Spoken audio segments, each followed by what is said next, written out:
Hi, I'm Simren Dhaliwal, the CEO of View Medical, and we offer surgeons ergonomic optical solutions. Now, up until a year ago, I, like most Americans, thought that hospitals and operating rooms were always very brightly lit environments. But I recently learned that that is not always the case, especially for surgeons during deep cavity procedures.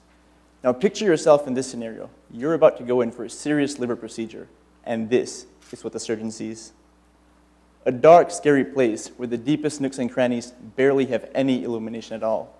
Now, cases like this one, and thousands like it that happen every day in the US, highlight a serious problem in our healthcare system, and that is that surgeons do not have convenient or sufficient illumination for deep cavity surgical procedures. So when we first began this program, we went out and talked to some of the best surgeons in the Memphis area and found that 88% of them were not happy with the options they had available for these procedures.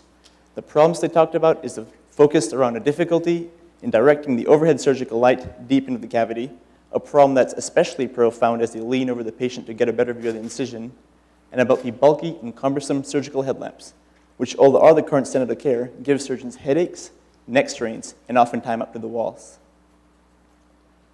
These devices are so problematic that Dr. Daryl Wyman, the chief of surgery at the VA Medical Center here in Memphis, went as far as saying that he hates these devices.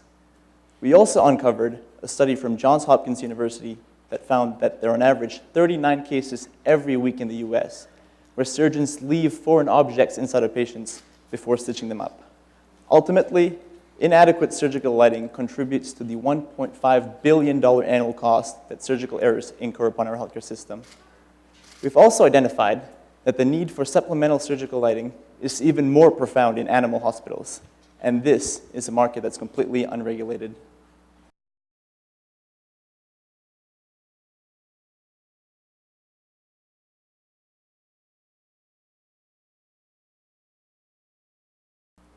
So the SurgiLight is comfortable and easy for surgeons to use, as it has a slim-fitting sterile sleeve that covers a flexible and adjustable gooseneck cable that allows surgeons to select their own optimal lighting angle without the headaches and neck strains associated with more traditional systems.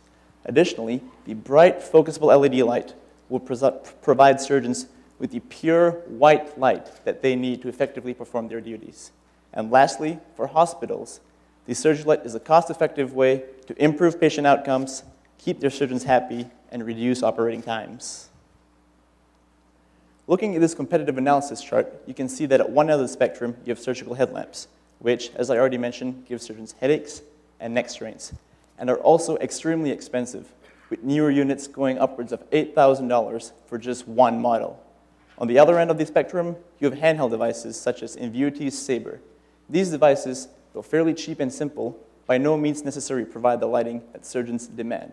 The SurgiLight, on the other hand, is an effective, high-quality lighting system that's easy to use and ultimately is offered at a moderately priced.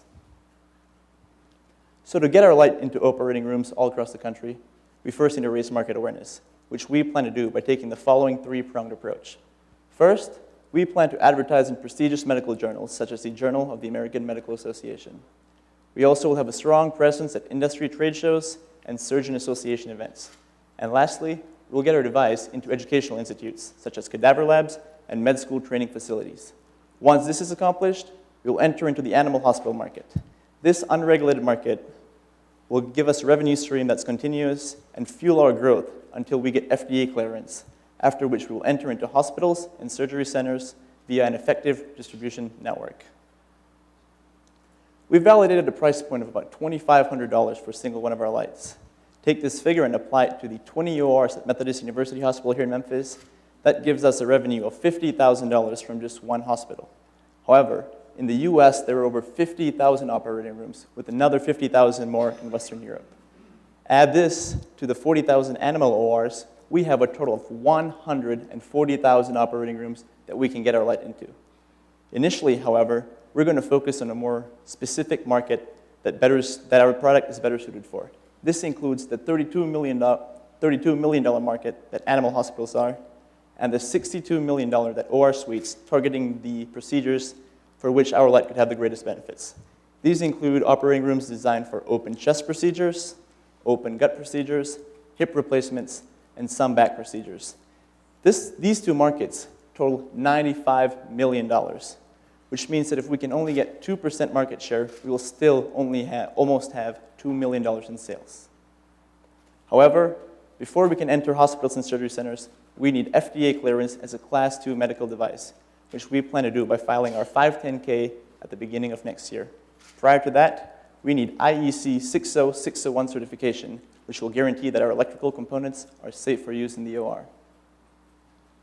I'm also proud to introduce the View Medical team.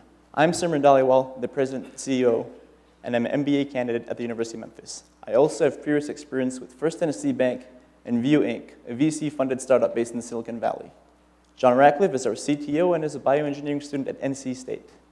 John already has over 3 years of experience doing medical device designing. Trent Scott is our COO and is an electrical engineering student at the University of Memphis. Trent also has previous work designing electrical systems for medical devices. We also have the strong support of a vital mentor and advisory team, starting with Troy Drury, the president of MB Innovations here in Memphis. Troy has over 20 years of experience in the field, ranging from small startups all the way up to the Fortune 500. Dr. Larry Boyd is the president of Palmetto Biomedical, based in Raleigh, North Carolina. Dr. Boyd also has over 20 years of experience and is a professor of entrepreneurship at Duke University. Dr. Sushil Kumar is a well-regarded cardiac surgeon at La Bonheur Children's Hospital. Dr. Kumar has already used this SurgiLight during experimental procedures, and his feedback and insight has been invaluable in our design process. And lastly, we have Dr. Steve Charles, a world-renowned vitreoretinal surgeon based here in Memphis. Dr. Charles also embodies the entrepreneurial spirit, as his previous 5 companies have generated over $5 billion in sales. So when we first came into this program 3 months ago, all we had was one simple idea and a prototype that we put together with bits and pieces we found at our local Sears store. Now, 3 months later, we're already on our 6th iteration prototype and have contracted out the design of our production prototype to a firm out in North Carolina. We're also pleased to announce that we're currently undergoing trials at the Mary, a cadaver lab here in Memphis where a light is being used on training procedures.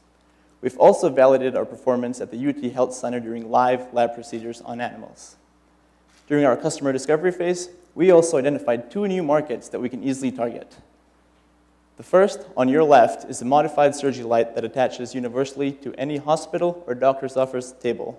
And on your right, a SurgiLight with a high-definition camera, giving surgeons and OR staff a live feed of the procedure that is taking place.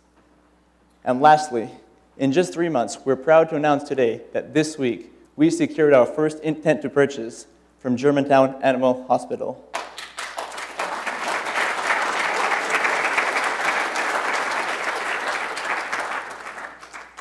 So with that in mind, we are asking for $400,000 to continue our progress. These funds will be used to finish up our alpha prototype before we begin manufacturing processes and enter into the animal hospital market. We're going to take the feedback from this market and incorporate it into our beta prototype, which will then be submitted for IEC 60601 safety testing. Once this is complete, we'll file our 510(k) with the FDA at the beginning of next year. The rest of the funds will go to begin commercializing and to enter into hospitals and surgery centers throughout the country. So with that, ladies and gentlemen, I would like to invite all of you to join us in continuing our progress and to make sure the next time you go in for a serious operating procedure, the surgeon's not looking at this, but instead sees this. I'm Simren Dhaliwal, the CEO of View Medical, and I thank you all for joining us here today.